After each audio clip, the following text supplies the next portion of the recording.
آپ کی شخصیت علماء ہند میں ممتاز مقام رکھتی تھی۔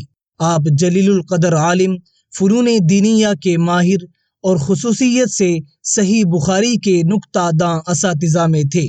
نصف صدی سے زائد مدت تک بخاری شریف کی تدریس میں مشغول رہے۔ آپ ان نفوس ذکیہ میں سے تھے جن کی مثال صدیوں میں ظہور پذیر ہوتی ہے۔ دارالعلوم دیوبند کے شیخ الحدیث اور صدر مدرس تھے۔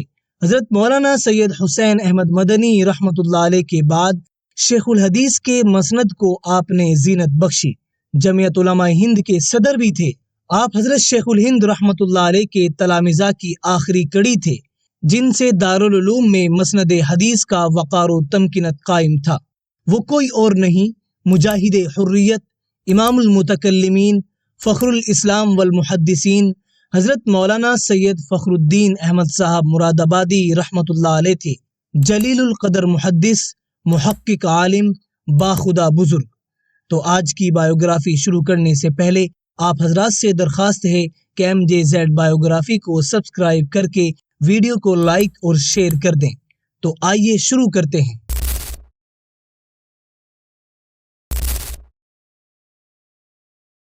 فخر الاسلام حضرت مولانا سید فخر الدین احمد صاحب مراد آبادی رحمۃ اللہ علیہ کا وطن معلوف ہاپوڑ ہے۔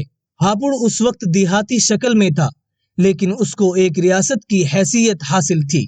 اس ریاست کا سربراہ راجہ ہری سنگھ تھا، اس لیے یہ ریاست ہری پور کے نام سے مشہور تھی۔ اس ریاست کے تحت 450 سے زائد دیہات تھے۔ راجہ ہری سنگھ اس پورے علاقے میں ایک دلیر اور جانباز کی حیثیت رکھتا تھا۔ اس کا عدل و انصاف بھی بہت مشہور تھا۔ جب شاہ جہاں نے آپ کے آباء و اجداد میں سے سید قطب اور ان کے تینوں بھائی سید فرید، سید مرید، سید عالم کو ہاپوڑ روانہ کیا تو ہری سنگھ نے پرتپاک طریقے سے ان کا خیر مقدم کیا اور کئی مہینے سرکاری طور پر ضیافت کی۔ شاہ جہاں کی جانب سے اس خاندان کے لیے ہاپوڑ میں قلعہ نما مدرسہ تیار کیا گیا جو مدرسہ سادات سے موسوم تھا۔ ہری سنگھ نے اپنی نگرانی میں اس کی تعمیر کرائی اور اس خاندان کو زیادہ سے زیادہ پھلنے پھولنے کے اسباب فراہم کیے۔ اس خاندان نے اس مدرسے میں رہ کر اشاعت اسلام کے لیے بہت قابل قدر اور گراں مایہ کارنامے انجام دیے۔ اس مدرسے میں طلباء کی تعداد میں روز افزوں اضافہ ہوتا رہا، لیکن 1857 عیسوی کے غدر میں انگریز نے اس قصبے کو بھی ہدف ظلم و ستم بنایا۔ ہری سنگھ کا بیٹا اس وقت یہاں کا راجا تھا۔ انگریز نے اس کو قتل کر ڈالا اور بہت سے خاندان کو گرفتار کر کے جلا وطن کر دیا۔ مدرسہ سادات کے اکثر طلباء راہ فرار اختیار کر چکے تھے۔ کچھ کو انگریز نے پکڑا اور تہہ تیغ کر دیا، بعض کو گرفتار کیا۔ مدرسہ سادات سے اسلامی جھنڈا اتار کر پیروں تلے روندا اور جلا ڈالا۔ اس کی تمام جائیداد کے اوپر قبضہ کر لیا، گاؤں ضبط کر لیے، جاگیریں نیلام کر دی اور مدرسے کے گنبد پر اپنا پرچم لہرا کر گھوڑے اندر باندھ دیے۔ خاندان سادات اور دیگر جانباز اور دلاور قبیلوں نے اگرچہ مزاحمت بھی کی لیکن ایک بیرونی منظم طاقت کا جو جدید ہتھیاروں سے لیس تھی کہاں تک مقابلہ کیا جا سکتا تھا۔ انگریز نے نہ صرف مدرسے کے نام و نشان اور اس کی حیثیت کو بدل ڈالا بلکہ اس ریاست کے تحت رہنے والے دیہات کو بحق سرکار ضبط کر کے اس کو ایک قصبے کی حیثیت دے دی اور اس کا نام ہری پور کے بجائے ہاپوڑ رکھ دیا۔ حضرت مولانا سید فخر الدین احمد صاحب مراد آبادی رحمۃ اللہ علیہ کا خاندان اس وقت سے انتشار کا شکار بن گیا۔ اگرچہ مدرسہ اور اپنی جائیداد کو آپ کے والد مرحوم نے قیمت دے کر دوبارہ خرید لیا اور اپنے سلسلے کو قائم رکھا لیکن وہ شان و شوکت اور جاہ و حشمت نہ رہی۔ تاہم اس قدر عظیم ابتلا کے بعد بھی اس خاندان کا ثابت قدم رہنا اور تعلیم و تبلیغ کے سلسلے کو جاری رکھنا ہمت و استقلال کی غمازی کرتا ہے۔ فخر الاسلام حضرت مولانا سید فخر الدین احمد صاحب مراد آبادی رحمۃ اللہ علیہ کی ولادت 1307 ہجری مطابق 1889 عیسوی میں اجمیر میں ہوئی، جہاں آپ کے دادا سید عبد الکریم محکمہ پولیس میں تھانے دار تھے۔ آپ نہ صرف خاندان سادات سے تعلق رکھتے تھے بلکہ کم واسطوں کے بعد آپ کا سلسلہ نسب شہید اعظم حضرت امام حسین رضی اللہ تعالیٰ عنہ تک پہنچ جاتا ہے۔ آپ کے والد محترم کا نام سید عالم تھا۔ آپ کا نام مبارک فخر الدین تھا لیکن والد علیہ الرحمہ نے کچھ اکابر کے ایما پر فخر الدین کے ساتھ احمد بھی لگا دیا۔ اس طرح آپ کا پورا نام فخر الدین احمد ہو گیا۔ آپ اکثر فرماتے تھے کہ میرے والد نے میرے اس پورے نام کو شروع سے ہی ایسا مشہور کیا تھا کہ احمد میرے نام کا جزو لا ينفک بن گیا تھا، اور آج تک لوگوں کی زبان پر پورا نام جاری رہتا ہے۔ یہ میرے والد علیہ الرحمہ کی قلبی خواہشات کا ثمرہ ہے۔ خدا تعالیٰ نے ان کی نیک تمناؤں کو میرے حق میں شرف قبولیت سے نوازا، اس بنا پر مجھے بھی اپنے نام کے ساتھ احمد کی تعلیق عمدہ معلوم ہوتی ہے۔ حضرت مولانا سید فخر الدین احمد صاحب مراد آبادی رحمۃ اللہ علیہ کی والدہ مرحومہ کو دین سے خاصا شغف تھا۔ تلاوت قرآن بکثرت کرتی تھی۔ جب آپ سال بھر کے ہوئے تو وہ آپ کو اللہ کہلوانے کی کوشش کرتی تھی۔ آپ کی والدہ محترمہ فرماتی تھی کہ میں نے چند ماہ کی کوشش کے بعد لفظ اللہ زبان زد کرا دیا تھا۔ گویا آپ کی ابتدائی تعلیم 1 سال کی عمر سے ہی شروع ہو چکی تھی، جو توحید پرستی کی تعلیم تھی۔ اس سے حضرت کی والدہ کے دینی جذبے کا اندازہ بھی بخوبی ہو جاتا ہے کہ دیندار عورت کی گود سے کیسا عارف باللہ اور مجاہد اسلام سپوت میدان کارزار میں آیا۔ 2 سال سے 4 سال تک کی عمر میں والدہ مرحومہ نے کلمہ طیبہ اور حمد و ثنا وغیرہ یاد کرا دی تھیں۔ جب آپ نے 4 سال کی عمر میں قدم رکھا تو باقاعدہ والدہ سے تعلیم حاصل کرنے لگے۔ قاعدہ، قرآن پاک اور ابتدائی دینیات، التحیات، تسبیحات وغیرہ سب کچھ والدہ سے سیکھا۔ ابتدائی اردو فارسی اپنے والد ماجد اور خاندان کے بزرگوں سے پڑھی۔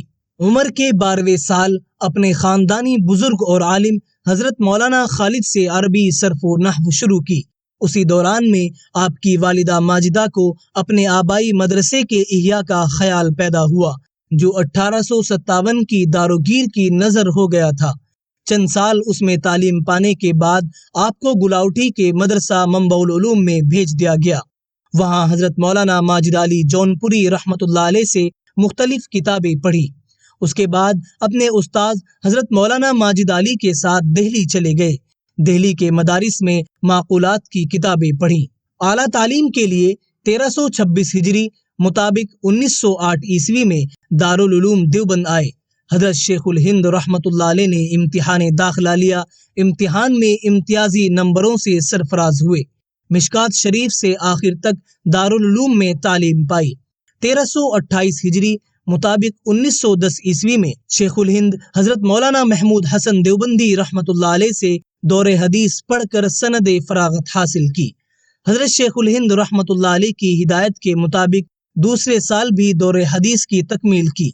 آپ کے دوسرے اساتذہ میں حضرت علامہ انور شاہ کشمیری رحمۃ اللہ علیہ، حضرت مولانا مرتضی حسن چاندپوری رحمۃ اللہ علیہ، حضرت مولانا غلام رسول خان ہزاروی رحمۃ اللہ علیہ وغیرہ قابل ذکر ہیں۔ دارالعلوم دیوبند کے زمانے طالب علمی ہی میں طلباء کو معقولات کی کتابیں پڑھانے لگے تھے۔ کچھ عرصے کے بعد مدرسہ شاہی مراد آباد کے محتمم صاحب کی درخواست پر حضرت شیخ الہند رحمۃ اللہ علیہ اور حضرت مولانا حافظ محمد احمد صاحب رحمۃ اللہ علیہ نے شوال 1329 ہجری مطابق 1911 عیسوی میں آپ کو مدرسہ شاہی مراد آباد بھیج دیا، جہاں تقریباً 48 سال قیام رہا۔ تقریباً نصف صدی کی اس طویل مدت میں بہت سے طلبہ حدیث نے آپ سے اکتساب فیض کیا۔ حضرت مولانا سید حسین احمد مدنی رحمۃ اللہ علیہ نے اپنے مرض وفات میں باصرار آپ کو مراد آباد سے بلا کر اپنی جگہ صحیح بخاری کے درس کے لیے معمور کیا۔ اس سے پہلے بھی 2 مرتبہ حضرت مولانا مدنی رحمۃ اللہ علیہ کی گرفتاری اور رخصت کے زمانے میں آپ دارالعلوم میں صحیح بخاری کا درس دے چکے تھے۔ چنانچہ 1377 ہجری مطابق 1957 عیسوی میں شیخ الاسلام حضرت مولانا حسین احمد مدنی رحمۃ اللہ علیہ کی وفات کے بعد دارالعلوم کی مجلس شورا کے اراکین نے دارالعلوم دیوبند کے شیخ الحدیث کے منصب کے لیے آپ کا انتخاب کیا، جبکہ صدر المدرسین کے عہدے پر حضرت مولانا ابراہیم صاحب بلیاوی رحمۃ اللہ علیہ فائز کیے گئے۔ 1387 ہجری 1967 عیسوی میں حضرت مولانا ابراہیم بلیاوی رحمۃ اللہ علیہ کے انتقال کے بعد صدارت تدریس کا منصب بھی آپ سے متعلق کر دیا گیا۔ اس طرح آپ 15 سال تک دارالعلوم دیوبند کے شیخ الحدیث اور 5 سال تک صدر المدرسین رہے۔ آپ کے زمانے میں دور حدیث کے طلباء کی تعداد تقریباً 250 سے 300 تک ہوا کرتی تھی۔ دارالعلوم دیوبند میں صحیح بخاری کے درس کا یہ عظیم تعلیمی منصب تقریباً 60 سال سے حضرت شیخ الہند رحمۃ اللہ علیہ کے تلامذہ میں مسلسل چلا آ رہا تھا۔ حضرت مولانا سید فخر الدین احمد صاحب مراد آبادی رحمۃ اللہ علیہ چونکہ حضرت شیخ الہند رحمۃ اللہ علیہ اور حضرت مولانا سید انور شاہ کشمیری رحمۃ اللہ علیہ کے خاص تلامذہ میں تھے، اس لیے آپ کے درس حدیث میں دونوں جلیل القدر اساتذہ کے رنگ کی آمیزش پائی جاتی تھی۔ چنانچہ آپ کا درس بخاری نہایت مبسوط اور مفصل ہوتا تھا، جس میں حدیث کے تمام پہلوؤں پر سیر حاصل بحث ہوتی تھی۔ فقہا کے مذاہب کو بیان کرنے کے بعد احناف کے فقہی مسلک کی تائید و ترجیح میں ایسے پرزور دلائل پیش فرماتے تھے جس کے بعد سامع کے ذہن میں کوئی ادنا خلجان باقی نہیں رہتا تھا۔ اثنائے درس میں صحیح بخاری کی مختلف شروح کے ساتھ ساتھ اپنے اساتذہ کے علوم و معارف بھی جا بجا پیش فرماتے۔ درس حدیث میں آپ کی تقریر مبسوط و مفصل ہونے کے علاوہ سہل اور دل نشین ہوتی تھی، اس لیے کم استعداد کے طلباء کو بھی استفادے کا پورا موقع مل جاتا تھا۔ انداز بیان نہایت پاکیزہ اور شستہ ہوتا تھا، جس میں آپ کے جمال ظاہری کی تمام خصوصیات بدرجہ اتم پائی جاتی تھی۔ آپ کے درس بخاری شریف کو شہرت تام اور قبول عام حاصل تھی۔ اپنے دور میں وہ یگانہ روزگار عالم اور درس حدیث کے بے مثل استاذ تھے اور طلباء ان سے تلمس پر فخر محسوس کرتے تھے۔ کثرت مشاغل کے علاوہ ملکی سیاست سے بھی آپ کو تحریک خلافت کے زمانے سے تعلق رہا، اس کے نتیجے میں قید و بند کی صعوبتیں بھی جھیلنی پڑی۔ شیخ الاسلام حضرت مولانا سید حسین احمد مدنی رحمۃ اللہ علیہ کی جمعیت علماء ہند کی صدارت کے زمانے میں آپ 2 مرتبہ نائب صدر بھی رہے اور اس کے بعد مسند صدارت پر فائز ہوئے اور تا دم واپسی جمعیت علماء ہند کے صدارت کے فرائض انجام دیتے رہے۔ حضرت مولانا سید فخر الدین احمد صاحب مراد آبادی رحمۃ اللہ علیہ کی تصنیفات میں القول الفصیح فیما یتعلق بنزد ابواب الصحیح عربی مطبوعہ ہے۔ اس میں بخاری شریف کے ابواب کا آپس میں ربط بیان کیا گیا ہے۔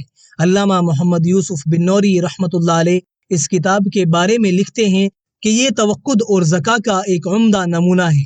آپ کی دوسری تالیف کتاب التراجم اور اربعین ہے۔